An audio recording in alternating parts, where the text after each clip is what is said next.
Perkenalkan, nama saya Adela Ferdinand Buterian. Saya mahasiswi STTSU semester 7 tingkat 4 Prodipak. Di sini saya akan melakukan wawancara dengan salah satu remaja SMP untuk mendapatkan informasi mengenai isu-isu kehidupan remaja yang dialami.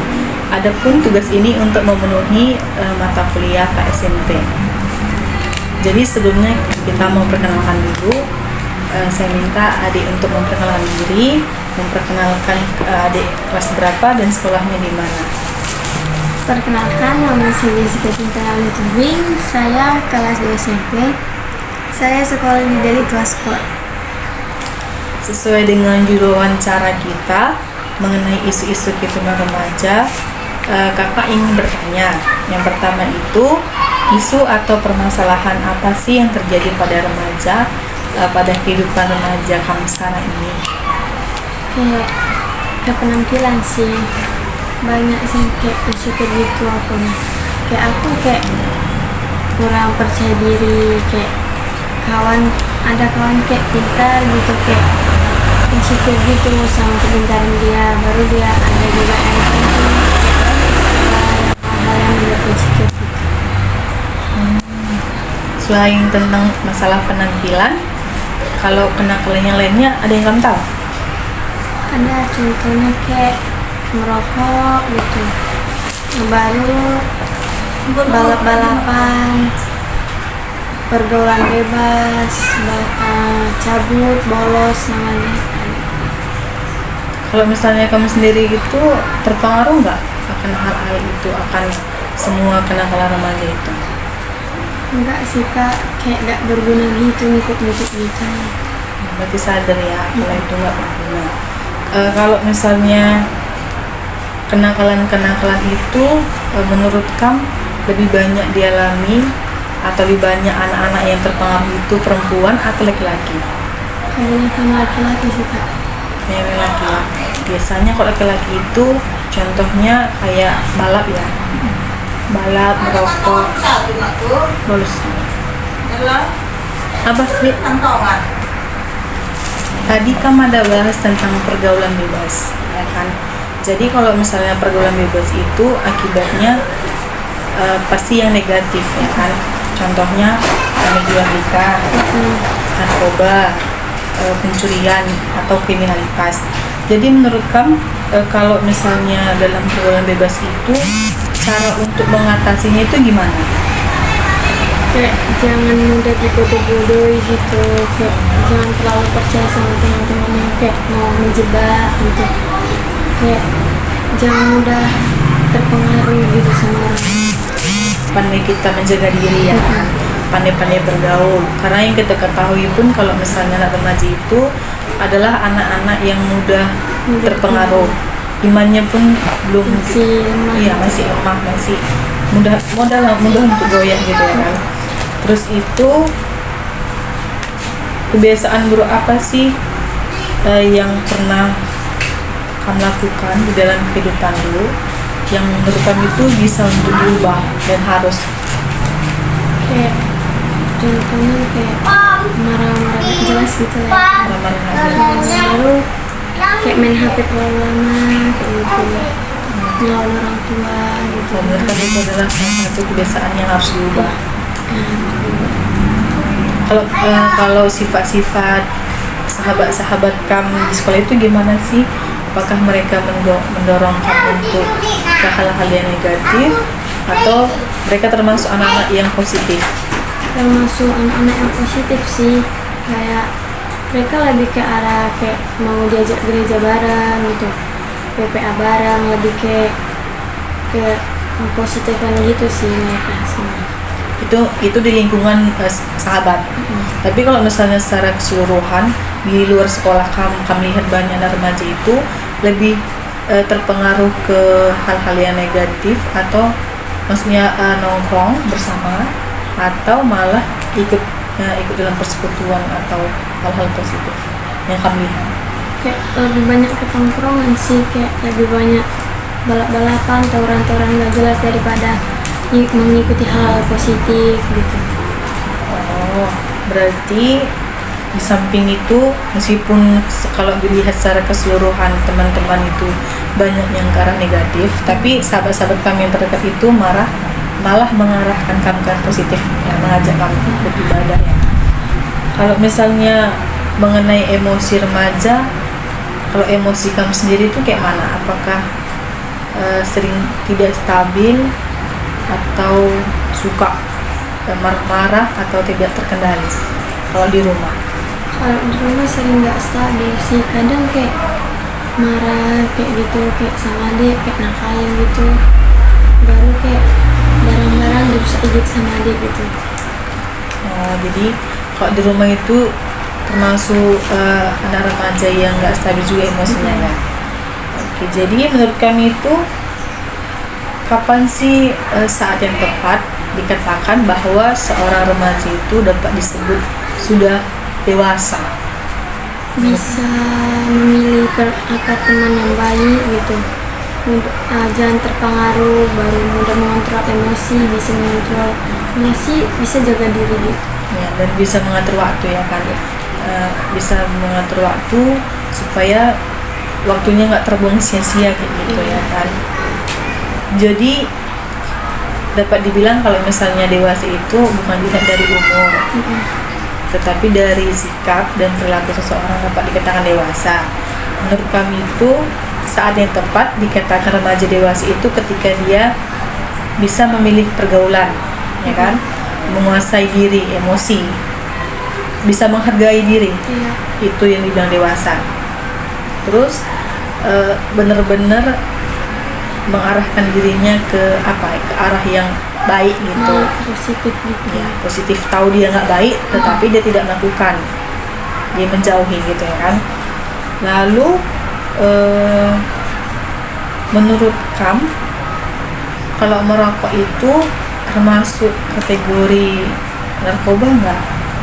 masuk sih Kak, karena itu kan mengandung zat-zat narkotika yang mampu merusak jantung, paru-paru gitu, yang bisa kayak bikin kanker gitu, menimbulkan penyakit. Iya betul sih, dan membuat kecanduan karena memang nggak hanya remaja ya, semua kalangan juga pasti mengalaminya. Kalau udah sekali pasti mau 2 kali 3 kali, terus akhirnya kecanduan gitu ya, susah berhentinya. Terus itu kalau misalnya masalah gadget atau HP, menurut kamu itu permasalahannya gimana di remaja? Apakah banyak remaja yang juga terpengaruh atau enggak, atau sedikit? Lumayan banyak sih Kak yang terpengaruh sama gadget. Contohnya Kak lebih sibuk main game Kak, sampai dia lupa tugasnya gitu. Dia lebih penting gamenya daripada tugas-tugasnya, enggak dengari orang tua gitu karena game, ngikut-ngikut gadget gitu. Ngikut-ngikuti yang trennya kan. Kebanyakan remaja itu sukanya nanti jadi berubah aja gitu. Iya, kalau bisa pun maunya viral ya, dapat duit. Terus itu menurut kamu bagaimana sih cara agar remaja itu tidak salah arah atau terjerumus ke dalam pergaulan yang tidak baik? Gimana caranya supaya remaja itu nggak masuk atau nggak terjerumus ke hal-hal yang buruk? Oke, bisa sih jaga diri, kayak Harus pandai jaga diri. Iya, imannya kayak kuat, jangan mudah tergoda gitu. Terus Baru kayak mudah lah, kayak nggak mau ngikut-ngikut kayak apa gitu. Jangan kayak diajak langsung mau gitu deh. dan ini ya, peran orang tua ya, Peran orang tua juga penting juga, karena kan didikan orang tua juga itu penting. Contohnya kayak dukung kita ke hal-hal positif gitu, ngajari yang bagus gitu, ngajari yang mana yang baik, mana yang bagus. Iya. Guru juga Guru kan juga termasuk. harus lebih memperhatikan siswa-siswinya di sekolah. Kalau bisa ada kegiatan-kegiatan positif, diwajibkan semua untuk ikut, ya kan. Terus itu faktor lingkungan sekitar tempat tinggal juga menurut kakak juga itu sangat mempengaruhi remaja untuk tidak terjerumus ke dalam hal yang negatif. Karena kebanyakan kalau misalnya remaja itu terjerumus itu selain faktor keluarga, misalnya broken home, keluarga yang pecah atau orang tuanya sudah berpisah, itu pun termasuk salah satu ya yang paling besar. Karena remaja itu merasa dunia ini tuh sudah tidak sempurna lagi ketika orang tuanya udah berpisah, kayak jauh gitu. ya jauh. Terus faktor lingkungan juga, teman-teman. Karena masa-masa remaja ini anak-anak itu jarang berpikir panjang, tidak bisa berpikir panjang untuk ke depannya. Jadi dia Berpikirnya tuh pendek. iya, tidak memikirkan masa depannya. Pokoknya apa aja membuat dia happy hari ini dilakukan, nggak peduli apa akibatnya. Yang penting enjoy, punya teman banyak, bisa bergaul sama siapa aja. Jadi ketika remaja itu tidak mendapatkan atau tidak merasakan nyaman di rumah, maka dia akan keluar mencari kenyamanan itu. Keluar itulah yang membuat dia terjerumus, karena dia tidak bisa membedakan mana yang baik dan kurang baik. Kalaupun dia bisa membedakan, kadang terpengaruh karena itu tadi kebanyakan remaja-remaja lain itu sudah terjerumus, jadi dia juga ikut-ikutan masuk ke dalam pergaulan yang tidak baik itu. Jadi pertanyaannya lagi, menurut Kam, kira-kira bagaimana sih caranya agar remaja itu tidak bosan untuk mengikuti kegiatan-kegiatan yang positif, seperti misalnya ke gereja. Kan banyak remaja yang malas ataupun bosan ke gereja itu. Kamu tuh gimana sih? Kenapa sih bisa terjadi seperti itu? Karena kayak dia nggak terbiasa gitu gereja, atau dia kayak malas bangun, terlambat bangun, kayak dia sengaja kayak tidurnya lama supaya jangan pergi ke gereja gitu. Kamu pernah ngalamin sendiri? Misalnya sengaja gitu kan, tahu besok mau ke gereja tapi malas, jadi lama bangun, ada alasan. Tapi itu sekarang ini udah nggak begitu lagi. Kenapa? Karena kayak nggak bagus gitu, nggak bisanya kayak di saat mau di gereja tapi malas bangun gitu, kayak nggak bagus lah gitu. Ya nggak bagus contoh ya, apalagi kamu kan anak yang paling besar, punya adik di rumah. Jadi kalau misalnya kita melakukan hal tidak baik, adik kita juga itu akan mencontoh. Jadi untuk kesimpulannya, banyak sekali kenakalan-kenakalan remaja yang terjadi, termasuk yang dialami sendiri oleh Jessica. Dan menurut Jessica, cara mengatasinya itu pertama dari pergaulan, lingkungan, orang tua, dan juga guru. Jadi itu pengaruh-pengaruh yang harus bersatu ya. Tapi bisa jangan ada yang kurang. Semua mengambil alih kan, supaya remaja ini betul-betul dapat terarah dan menjadi anak-anak yang sukses di masa depan.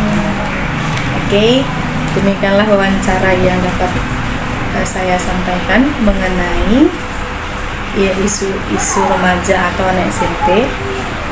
Semoga bermanfaat. Sekian dan terima kasih. Shalom.